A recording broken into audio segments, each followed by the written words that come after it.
In this video, we're going to focus on syn and anti-addition reactions. We're going to discuss how to determine if a reaction will produce a pair of meso products, enantiomers, diastereomers, and things like that.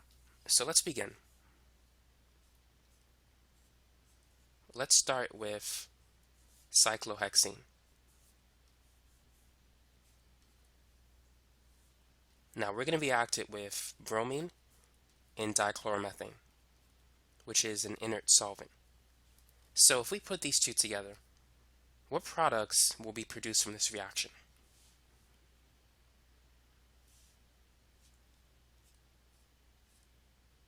This reaction is an anti-addition reaction, which means that one of the bromine atoms will be on the wedge and the other will be on the dash. Anti-addition reactions like this one typically produces a trans product. Now, is this the only product that we have for this reaction, or can we draw another one? We can also draw another product that looks like this.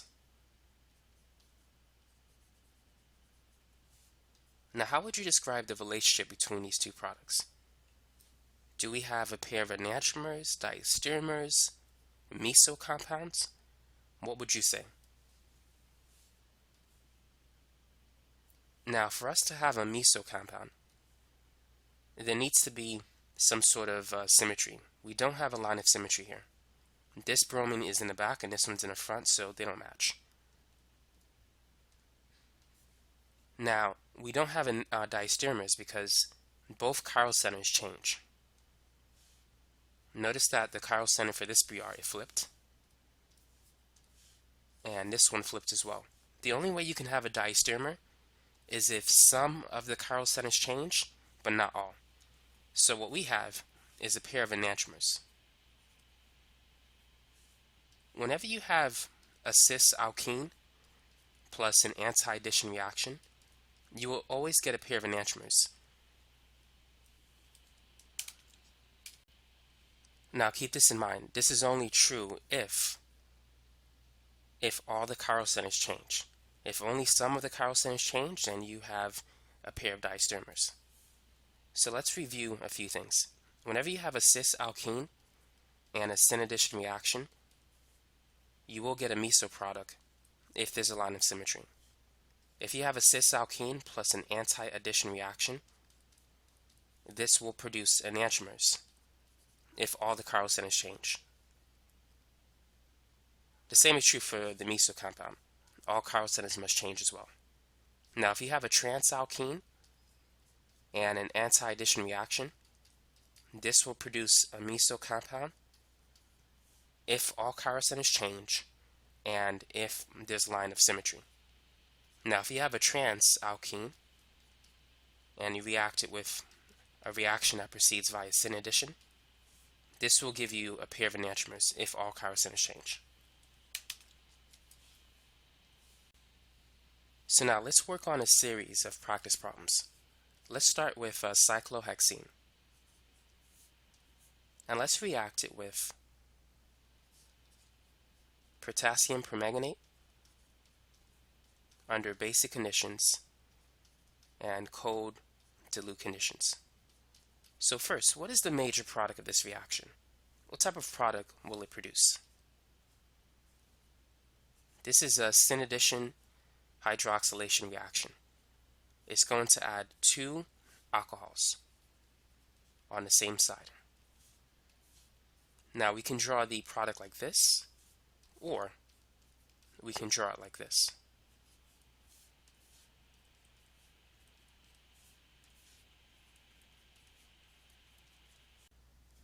Now, what is the relationship between these two compounds? Would you describe them as being identical, different, meso, enantiomers? What can we say about them? It turns out that since we have a cis alkene and a syn addition reaction, this could potentially give us a meso compound. So we need to check to see if there's symmetry. And it turns out we do have a line of symmetry. The alcohol above the line of symmetry is the same as the one below it. And the same is true for this one. Whenever you have a pair of meso compounds, you need to know that they're the same. They are identical. So we only get one product for this reaction.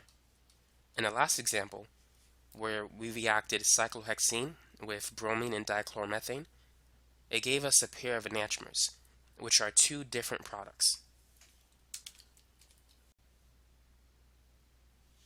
Now, here's another example for you. Let's say if we have cis-2-butene, and we're going to react it with chlorine and dichloromethane. So go ahead and predict the major products of this reaction and describe the relationship of these products. Feel free to pause the video as you work on it. So let's identify the type of alkene that we have. We have a cis alkene, and Cl2 with a double bond reacts by means of an anti-addition reaction, very similar to Br2. So we know that cis plus syn will give us a meso compound, so therefore cis plus anti should give us a pair of enantiomers.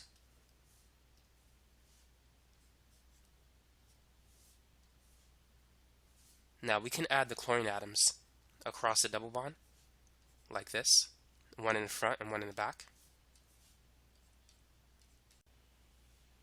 Or we can draw it like this.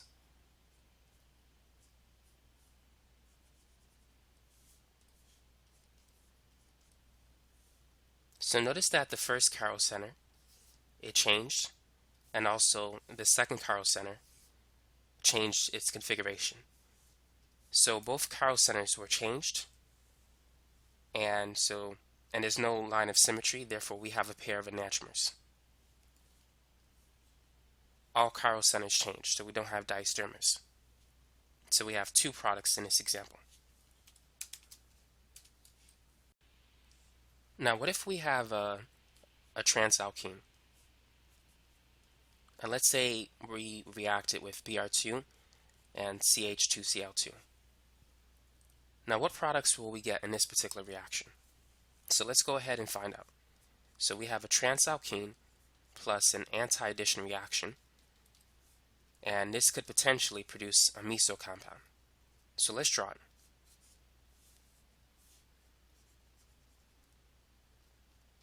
So we can draw it like this.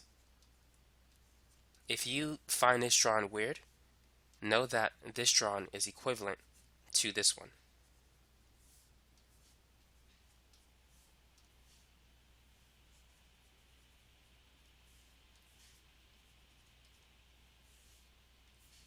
These are the same. When you move the Br from the top to the bottom, you reverse its configuration. But then when you change the dash into a wedge, you also reverse it. So it's basically like a double reverse, and so the configuration is the same. So this is one way you can draw the product. Now the other product that we can get in this reaction looks like this. The bromine atoms can have the opposite configuration.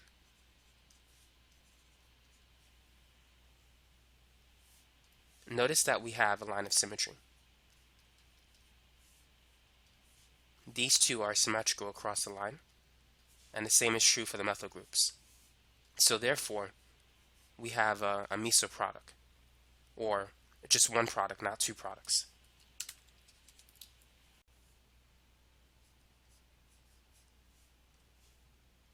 Try this one. We're going to use the same solvent in this case. So what kind of product can we get in this reaction? So just like before, we have a transalkene and an anti-addition reaction. So we can put the two bromine atoms like this, which is equivalent to drawing this structure.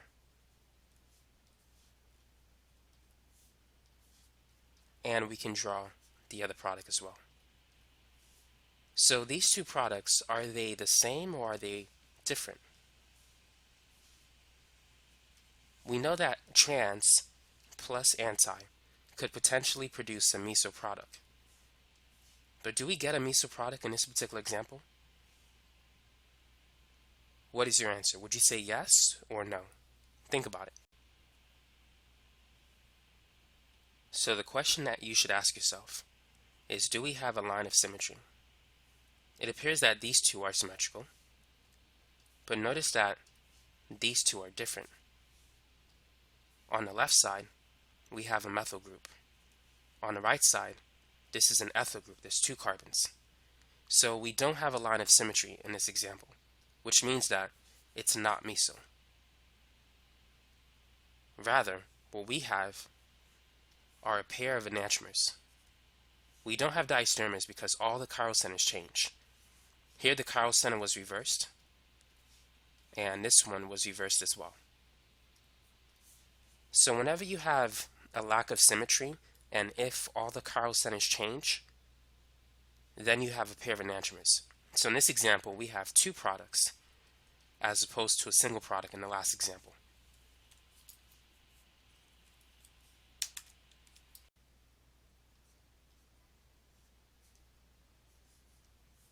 Consider the reaction between cyclohexene and deuterium, which is an isotope of hydrogen. And we're going to use the platinum catalyst. So what is the product of this reaction? And also discuss the stereochemistry as well. So deuterium is going to add across the double bond by means of a syn addition reaction.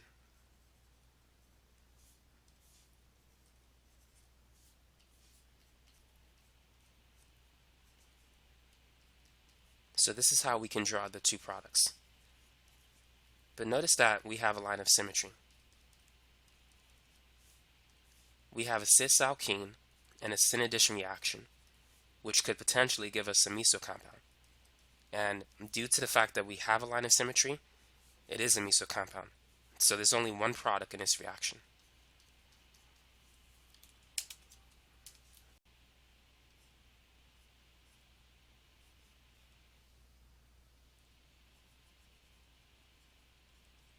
Now let's try this example. We're going to use D2 again. And this time we're going to use a nickel catalyst, which will have the same effects. So what kind of products will we get in this reaction? Now we already know how to draw the product. We just got to add 2 deuterium atoms. But the question is, what is the relationship between the products that we're going to get?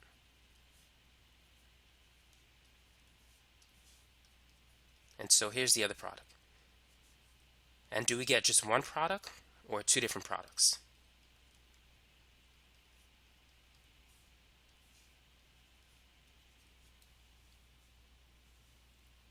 So we have a cis alkene and we have a syn addition reaction, which is potentially a meso product. But notice that it's not meso because we don't have a line of symmetry. Even though these 2 are identical, we don't have a methyl group on the other side. So therefore, it's not a meso product. So what is it then? Is it an enantiomer? Now let's review the requirements for it to be an enantiomer. It doesn't have a line of symmetry, which is good. Now all chiral centers must change. So notice that this chiral center changed. So we could put a check for that one. This chiral center changed. However, this one did not. The chiral center there was retained. It didn't change its configuration. So because only some of the chiral centers changed but not all, we do not have a pair of enantiomers. But we do have a pair of, let's make sure I spell that correctly, diastereomers.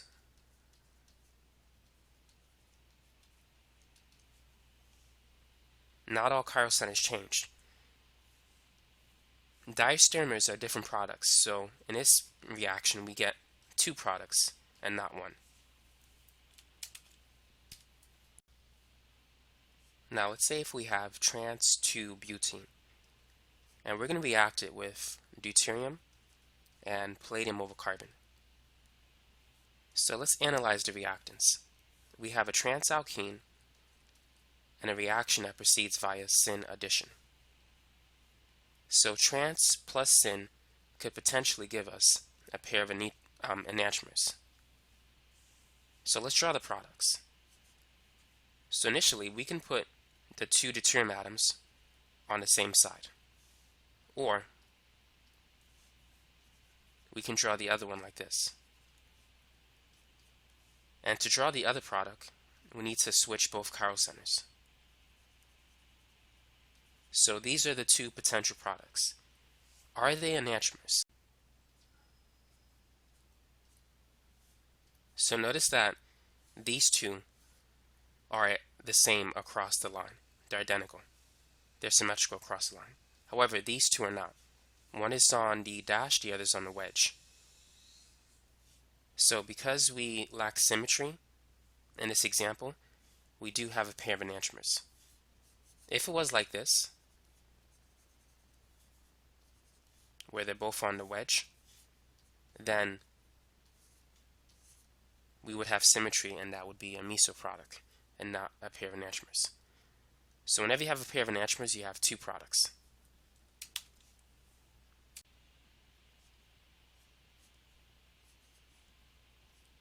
Here's another example. This time let's use deuterium and platinum. So we know the products are going to look like this. Describe the relationship between these two products. Do we have a meso compound?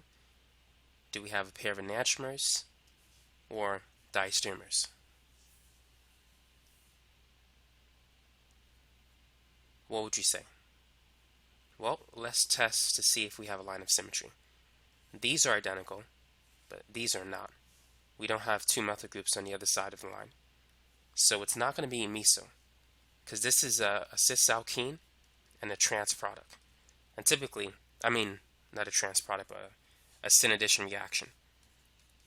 This would give you a meso product if the molecule is symmetrical, but since it's not, we won't get a meso product. Do we have a pair of enantiomers? Do all chiral centers change? So this chiral center changes. The second one changes.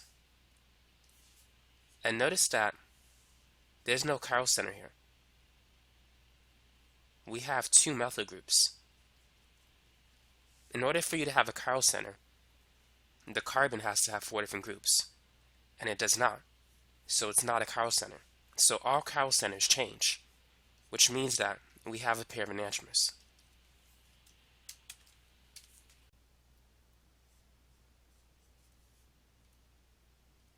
Consider this example. So we have cis 3-hexene.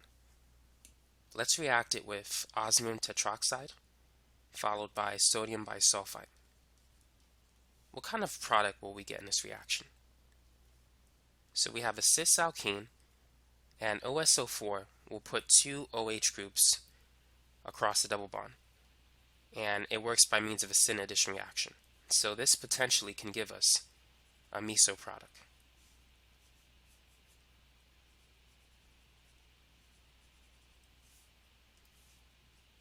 And as we can see, we do have a line of symmetry.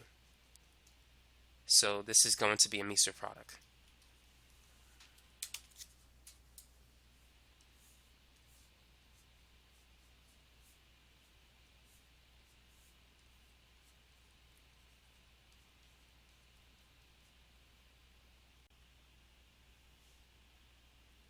Now, if we add RCO3H to it, what's going to happen?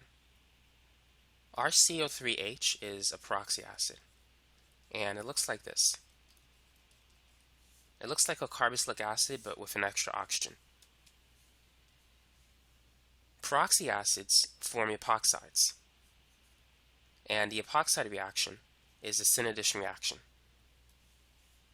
So we have a cis plus a syn addition reaction, and you can see that it's symmetrical, so the product is a meso compound. Now what's going to happen if we take this product and add H3O plus to it. So if we add water under acidic conditions, what's going to happen? The epoxide, which is what this thing is called, it's going to open, and we're going to get two alcohols anti-addition. So one is going to be in the front, and the other is going to be in the back. So right now we have a substrate that is cis-like, and we have an anti-addition reaction, and you can see that it's it's not a meso product. We're going to have a pair of enantiomers due to the lack of symmetry. The alcohol on the left side is different from the alcohol on the right. One is in the front and the other is in the back. So we get two products. The other, which is like this.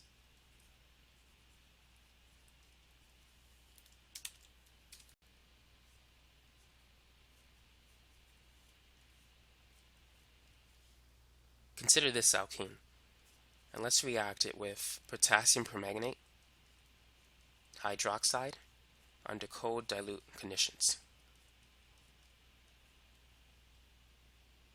So we have an alkene that is cis-like in nature, and we have a syn addition reaction. So will this produce a meso product? Before you decide, let's draw the two potential products.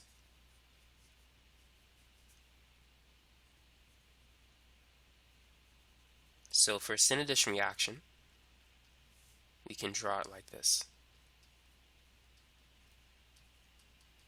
In order for it to be a meso product, we need a line of symmetry.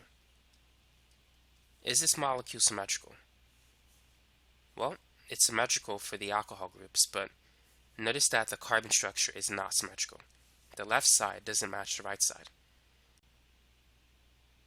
So if it's not a meso compound, then what is it? Do we have a pair of enantiomers or a pair of diastereomers?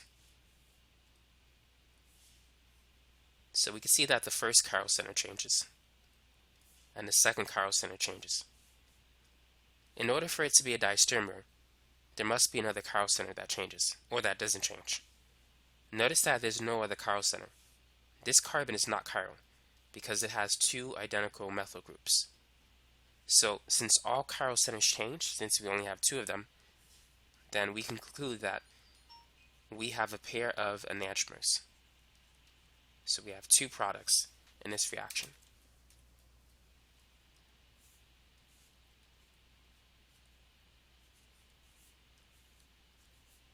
Here's another example that you can try.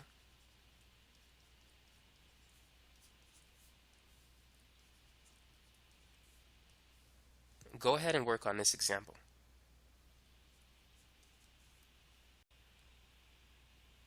When you add bromine in water to an alkene, you're not going to get two bromine atoms across the alkene. You're going to get an OH and a Br. So let's draw the different products that we can get. So this is one of them. We can also get this product. The alcohol could be in the back, and the bromine atom could be directed out of the page.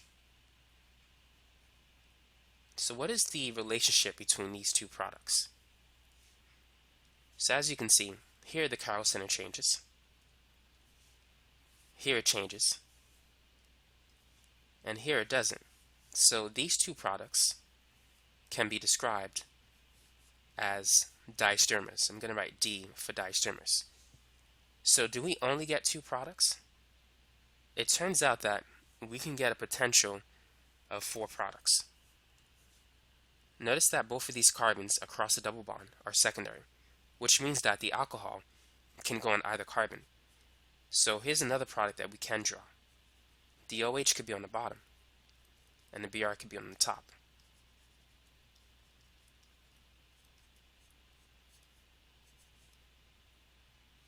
So as you can see, we can get up to 4 different products in this particular reaction.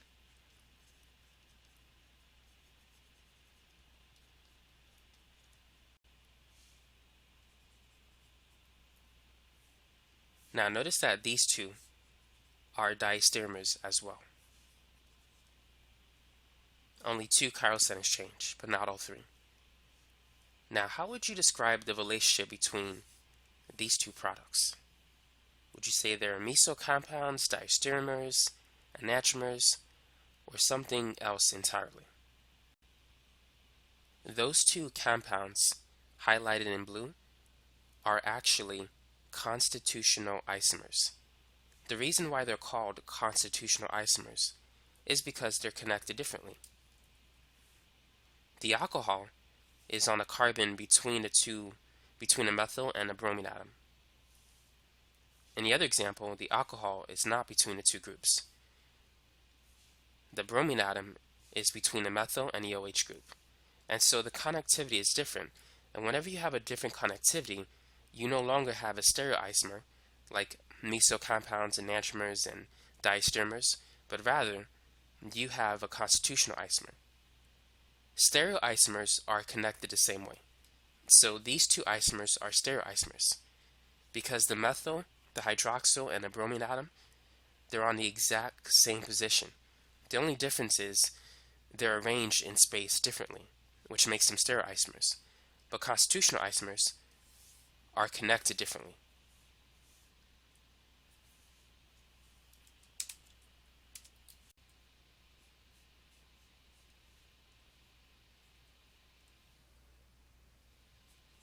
What's going to happen if we put chlorine in dichloromethane in this example? Now this one you're probably familiar with already. We have a transalkene and an anti-addition reaction, which will give us a meso product.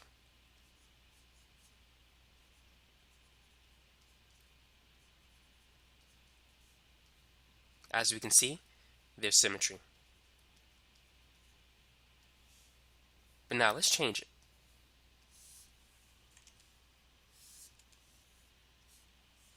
So instead of using Cl2, let's use Br2 in water. So let's draw the different possible products that we can have. How many products do we get in this reaction? Do we get 1, 2, 3, or 4? So once again, we have a transalkene and an anti-addition reaction. Do we get a meso compound here? Notice that there's no symmetry. These 2 groups are different. So we don't have a meso product. Now we can draw the product like this as well. Both chiral centers change. And so this is going to be a pair of enantiomers. Now we can clearly see that these 2 products are different. But do we get 2 products or 4 products? What happens if we put the OH on a different carbon? Let's say if we put it here, and if we put the bromine atom here. What's the relationship between these 2? Are they identical or are they different? In terms of connectivity, they are the same. Notice that the OH is on carbon 3 in both cases, and the bromine's on carbon 4. We need to give the alcohol more priority than the bromine. So they're not constitutional isomers. The last thing we can do is check the stereochemistry to see if they're identical. So if the OH is in the front, the hydrogen is going to be in the back. And if we count it, this is going to be number 1. This group has the next highest priority, so number 2, 3, and 4. So this will give us the R isomer since we're going in the clockwise direction. And in the case of the alcohol in this molecule, this is going to be number 1, that's 2, this is group 3, and the H is number 4. Notice that this is also clockwise. So that's the R isomer as well. Now let's do the same thing for the bromine atom. So let's put the hydrogen in the back. This is going to be number 1, number 2, and this is group number 3. So this 2 is an R isomer if we count it from 1 to 2 to 3. Hydrogen is going to be group number 4. Now let's put hydrogen in the back. So relative to this carbon, bromine has the highest atomic number, so it's carbon 1. Then it's going to be this group, which is group number 2, and then it's the ethyl group, number 3. And then H is number 4. So going from 1 to 2 to 3, H is already in the back. We don't have to reverse it. This is the R isomer as well. So these two molecules have the exact same configuration and connectivity, which means that they're identical. So we're not going to get 4 different products. We're only going to get 2 different products. These two are different to each other. The other product that we could potentially draw, if we reverse these two, will be the same. If you determine the configuration, you'll see that it's going to be the same, just as these two were identical. So we only get 2 products in this particular example. And the reason why we get 2 products is due to the symmetry of this particular alkene. In the other example, where we had the cyclohexene ring with the methyl on top, the alkene was symmetrical, and because of the lack of symmetry in that alkene, that's why we got 4 potential products in that compound.